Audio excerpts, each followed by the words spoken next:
Hi, I'm Brianna. And I'm Akira. And you're watching Dante's Boxing Nation.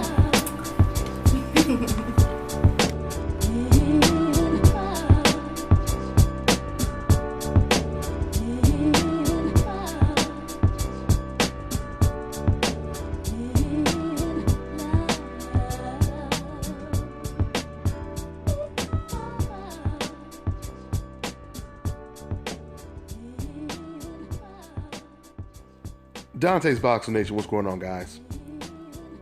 So the man, pound for pound, one of the best fighters, top 3 in the world, Guillermo Rigondeaux, he returns in February on the Miguel Cotto versus James Kirkland undercard. Now, this is not a tune-up bout. This is a serious fight for Guillermo Rigondeaux. And that's against the hard puncher, undefeated Moises Flores. In fact, Guillermo Rigondeaux's trainer, Pedro Diaz, he believes that this opponent is going to be Rigo's toughest opponent, even tougher than Nonito Donaire. He believes because of his height of 5'9" and the fact that he's an aggressive Mexican fighter, undefeated and young and ambitious, makes him a tougher challenge than Nonito Donaire was. Now, me personally, I don't believe that this guy will be as tough as Donaire was. I believe Donaire, he definitely put up a good fight against Guillermo Rigondeaux, considering who he was in the ring with. I don't believe that this guy will do as good as Rigo. I believe the more aggressive you become with Guillermo Rigondeaux, the better chances you have of being knocked out. Floyd Mayweather Sr. said it best. The quickest way to get knocked out is trying to knock somebody out. This is why you often hear fighters say, I'm not going in there looking for the knockout. If it happens, it happens. So with that being said, I wouldn't be surprised if Flores, he comes out looking really good, looking aggressive, and really pushing the fight. But I feel eventually that's going to be his demise. And if he's aggressive like that, he will end up getting knocked out eventually. This is the reason why the majority of fighters, when they go in the ring with Guillermo Rigondeaux, they respect him like he's Mike Tyson. You notice that? You notice the majority of Guillermo Rigondeaux's opponents, even the ones that usually are aggressive and they throw a lot of punches, when they get in there with Rigo, they don't let their hands go because they're so worried about getting caught with something and getting knocked out. We've seen this with Joseph Agbeko. We've seen this with Jazza Dickens. We've seen this with a lot of opponents that Rigo has faced. They're afraid to let their hands go. So he instills this type of fear in his opponents when they get in the ring with him. So I truly believe Flores' best chance in this fight is coming into the ring blowing up like Julio Cesar Chavez does in weight. His rehydration. Now, if Flores goes into this fight and he rehydrates to 20, 30 pounds, that's obviously his best chance. But if their weight is close to the same, I see Flores get knocked out within 6 to 8 rounds if Flores is aggressive. Now, once again, unless he goes in there all of a sudden fighting an extremely technical fight because he really respects Rigo's power and skill, then that's a different situation. But we will see. We won't know till fight night. Now, with that all being said, let me close with this. Decafs. Let me break this down and explain to you. Using code words to express how you feel about a certain fighter or a certain race does not justify why you don't like that person personally. In other words, using code words like, that guy is boring, that does not justify why you personally don't like him, why you personally hate him, right? Once again, when it comes to Tyson Fury's last 2 performances were very boring. But I've never said that Tyson Fury is a boring fighter. I've never said that. I've never said I don't like Tyson Fury because he's boring. understand something. Once again, there's a difference from saying, I don't like that person personally, maybe because he's on a coincidental list, or that person is boring, or that person has been in a couple boring fights. That's a difference. One has nothing to do with the other. This is how you know they use that as an excuse to alleviate their own guilt, because they don't want to accept. Because after all, no one wants to admit that they're evil.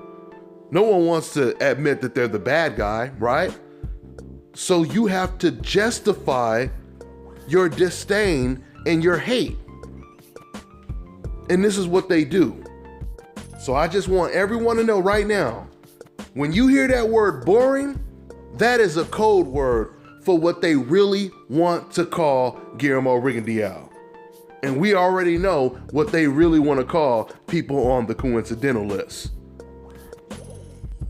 We found that out yesterday in those Golden Boy emails when they were talking about what they really wanted to call Al Heyman. And they said what they wanted to call Al Heyman in that email. Okay? We know what time it is. Do you really think it is just a mere coincidence that the only fighters that get called boring, even when they get knockouts, even when they're in fights that can be easily candidates for fight of the year, like once again, like Rigo was when he fought against Amagaza, right? Rigo has 3 knockouts in his last 4 fights, but they still call him boring. Even if he goes toe-to-toe with Moises Flores and he knocks him out, they'll still say he's boring. That's how you know it's a code word. So my point is, do you really think it is a coincidence that the only fighters that get called boring are fighters on the coincidental list? And once again, no one is saying, I don't like Tyson Fury. I don't like Carl Frampton because of that boring performance he had against Scott Quigg. Forget about the Leo Santa Cruz fight. Before the Leo Santa Cruz fight, the Carl Frampton versus Scott Quigg fight, that was a very boring fight. But you never heard me say, I don't like Carl Frampton because that was a boring fight and he's a boring fighter. You don't hear the decaf saying, I don't like Scott Quigg, I don't like Carl Frampton, I don't like Tyson Fury. Carlos Cedras, he's a fighter who does a lot of moving, and if you were looking to personally dislike someone and you were trying to find an excuse to not like them personally, you could easily put Carlos Cedras on that list. If Carlos Cedras were on the coincidental list, he would be considered nothing but a boring runner. Just like they say about Erislandy Lara, right? Do you know Carlos Cedras, he moves around the ring more than Erislandy Lara does? And no one says how boring he is, how much they dislike him, etc., etc. This is how we know it's a code word. Anything you only call one particular race is a code word. If it doesn't apply to everyone else, it is a code word, okay? And something else I want you guys to catch. When you hear these decafs on the internet talk about how they dislike almost every current fighter on the coincidental list today, right? They dislike all of them. But then all of a sudden, once they start to feel that they're exposing themselves, then all of a sudden they try to tell people, oh, and by the way, I'm not racist because I have a black friend and my favorite fighter is Joe Louis and Mike Tyson, etc., etc. Don't fall for that shit. Do not fall for the okie doke. You expect me to believe that you hate all of these fighters today on the coincidental list, but your favorite fighters are fighters on the coincidental list 30 years ago, 20 years ago, 60 years ago, whenever, right? Muhammad Ali. How does that make any sense? How does that make any sense? You can't find one fighter today that you actually like the way you like fighters back then? I mean the fighters that have the same style, the same type of personality that maybe this fighter you say you love 30 years ago. The same fighters that have those type of styles today and personalities, you don't like them. You know why they do this, guys? Because when they say Muhammad Ali, he's one of my favorite fighters, etc., Mike Tyson, these fighters are no longer a threat to their actual favorite fighters today. They're not a threat to anyone anymore, right? Once again, for a fan to sit over here and say, or a decaf to sit over here and say, I hate all these fighters on the coincidental list today. Oh, but I love Muhammad Ali. Do you really believe that if Muhammad Ali was in Golovkin's division, right? And he was a modern day fighter today, and Muhammad Ali was talking all the shit that he talked back then, and Muhammad Ali did all that moving in the ring, floating like a butterfly, stinging like a bee. He's talking about how ugly Golovkin looks, like he did Joe Frazier, or I'm just saying, just imagine Muhammad Ali talking and acting the way he did back then, doing it right now. But saying these things, instead of clowning other fighters on a coincidental list like Joe Frazier, Sonny Liston, George Foreman, now he's clowning fighters on the hope list. Fighters like Manny Pacquiao, Canelo Alvarez, Gennady Golovkin, etc. You honestly expect anyone to believe that that type of person would be your favorite fighter today over a Golovkin, over a Canelo? Come on, man. We know what time it is. We know what time it is. These same fans, they won't even support their own countrymen. They rather support fighters from other countries just because they have the complexion for the protection. Oh, but all of a sudden you're telling me that Muhammad Ali is your favorite fighter. Let me give you another example so you can understand how ridiculous that sounds. Imagine if I'm telling you, I hate Golovkin. I don't like Golovkin. That guy is this and he's that, etc. I say all of these things, right? But then I turn around and I say, oh man, but I love Rocky Marciano. Rocky Marciano, that was a monster. You know, Rocky Marciano, he's my favorite fighter, etc. How would that make sense?